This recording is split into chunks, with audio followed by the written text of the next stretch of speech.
किसी ने सच ही कहा है, संगीत सभी टेंशनों को दूर करता है और व्यक्ति को तरोताज़ा। आज हमारे साथ ऐसे ही सिंगर हैं जिन्होंने अपनी आवाज़ के दम पर लाखों लोगों को अपना दीवाना बना लिया। आइए जानते हैं उनकी सफलता क्या क्या सफलता के राज हैं, क्या मानते हैं।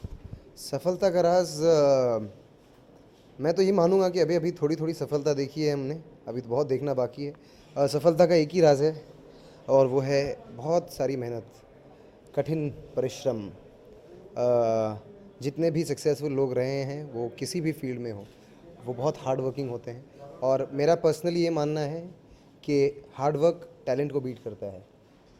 ऐसे बहुत सारे लोग आपको मिलेंगे जो बहुत टैलेंटेड हैं लेकिन उनमें हार्ड वर्क करने की एबिलिटी नहीं है, और ऐसे बहुत लोग हैं जो टैलेंटेड तो हैं ही थोड़े बट बहुत हार्ड वर्किंग हैं, और वो हमेशा टैलेंटेड लोगों से आगे निकल जाते हैं।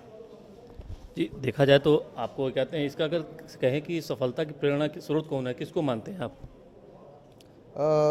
सफलता की प्रेरणा की सूरत, इसका श्रेय तो मैं हमेशा अपने माताजी, अपने पिताजी को ही दूंगा, अपने परिवार को दूंगा और मेरे करीबी दोस्तों को दूंगा, क्योंकि वही हैं जो मुझे असली ज़िंदगी से जोड़े रखते हैं और सही चीज़ें बताते हैं और मेरी खुशियों में खुशियाँ बांटते हैं और जो थोड़े बहुत दुख होते हैं वो भी बांटते हैं। और सबसे अच्छी बात यह है कि इंस्पिरेशन भी घर पे ही है। मेरे पहले हीरो जो थे मेरे लिए, मेरी पहले आइडल जो थे वो मेरे लिए मेरे पिताजी ही थे।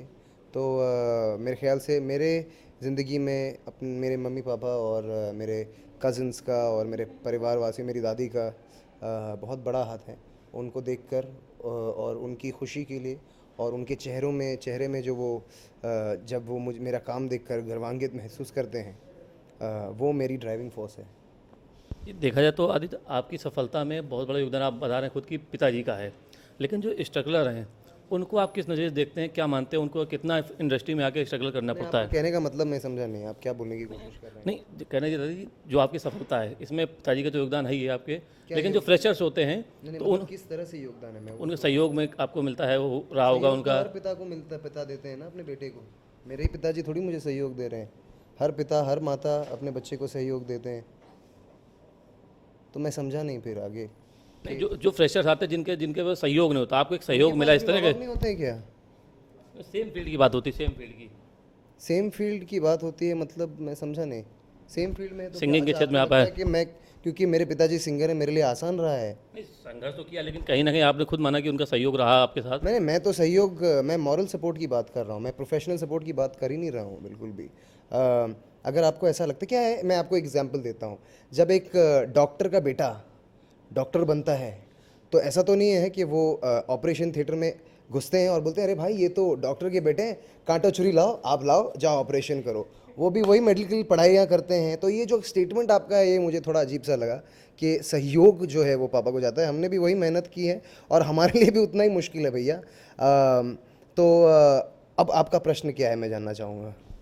वैसे तो आपकी जाहिर सी बात है, आप एक संगीतकार हैं, लेकिन अगर कहा जाए कि सबसे बेस्ट आपको कौन लगता है इंडस्ट्री में, चयन करें तो किसका नाम आएगा आपके नज़रिए एज से? अ म्यूजिशियन या एज अ सिंगर या composer? Singer. As a singer देखिए, पिताजी तो हैं ही। मैं बहुत बड़ा फ़ैन हूँ किशोर कुमार जी का। मुझे उनकी आवाज़, उनकी बहुत सिंगिंग बहुत पसंद है। और अगर नए सिंगर्स में बात करें तो सोनू भैया, सोनू जी हैं। और अपने जो अरिजीत हैं वो भी बहुत अच्छा कर रहे हैं, अभी बहुत अच्छा गा रहे हैं। और सुनिधि और श्रेया जो मेरे दोस्त भी हैं, वो बहुत खूबसूरत गाते हैं और बहुत अच्छे स्टेज परफॉर्मर्स हैं। साथ ही साथ दलेर मेहंदी जी, उनको भी मैं बहुत पसंद करता हूँ। जी, फ्यूचर प्लानिंग क्या है, क्या कुछ नई फिल्मों में काम ले रहे हैं कि क्या क्या है इसके बारे में? बस आप देखते रहिए आगे आगे क्या होता है। आपकी दुआएं, आशीर्वाद साथ में रहे तो जैसा जैसा चलता आ रहा है उसे और भी हम अगले लेवल पर लेकर जाएंगे।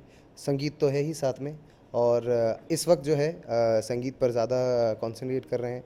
अगली प्रोजेक्ट जो है, मेरी एल्बम हो रही है लॉन्च। अगले महीने मेरा पहला सिंगल लॉन्च हो रहा है जिसका नाम है तू ही प्यार है। और साथ ही साथ अब मैं परसों जा रहा हूँ अपने बैंड के साथ गोवा 15 दिनों के लिए, और वहाँ पर हम अपना पूरा album start to end record करने वाले हैं। आदित्य जी, आप हिंदुस्तान के भी कई हिस्सों में गए, विदेशों के भी दौरे करते हैं। जो आपके दर्शक हैं या आपके जो क्या श्रोता हैं, उनमें किस तरह का अंतर पाते हैं इंडिया के उसके बाहर में श्रोताओं में? देखिए, संगीत जो है एक भाषा भी है, एक धर्म भी है और एक यूनिवर्सल लैंग्वेज है। थोड़ी बहुत टेस्ट्स डिफरेंट है, बट बहुत कोई ज़्यादा फ़र्क नहीं है। जो हम धूमधाम यहाँ पे करते हैं, जो गंध हम यहाँ मचाते हैं, वो हम अब्रॉड में भी मचाते हैं तो उनको भी उतना ही मज़ा आता है। तो मेरे ख्याल से म्यूज़िक एक ऐसा सब्जेक्ट है जो अगर आप अच्छी तरह उसे लोगों तक प्रेजेंट करें तो वो इन्जॉय करेंगे ही।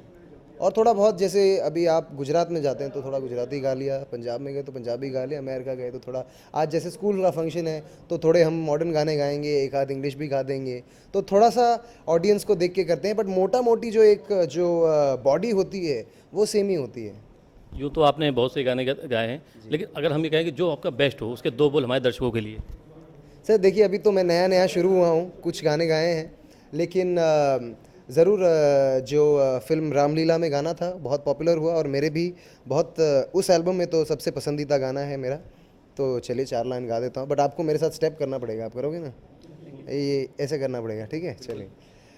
राम जी की चाल देखो, आंखों की मजाल देखो, करे ये धमाल देखो, अरे दिल को तुम संभाल देखो, अरे चाल देखो ढाल देखो, रगों में उबाल देखो, ओ देखो, ओ देखो देखो देखो, ततर ततर ततर ततर ततर ततर ततर, नहीं वापस ततर ततर ततर ततर ततर ततर ततर ततर ततर ततर ततर ततर ततर ततर ततर आ।